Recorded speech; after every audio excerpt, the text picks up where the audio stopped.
meron akong special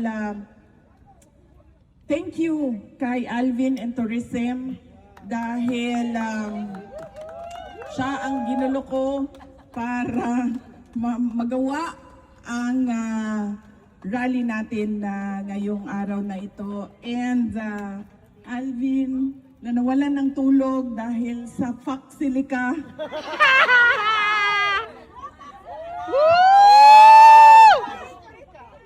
Alvin, if they cannot respect a no comment, you should not lose sleep over it. That is their problem. That is not your problem. Tama! Dapat sila ang ma-stress sa'yo. Bakit ikaw ang na-stress sa kanila? Ikaw ang nakaka-stress. Yung init na yan.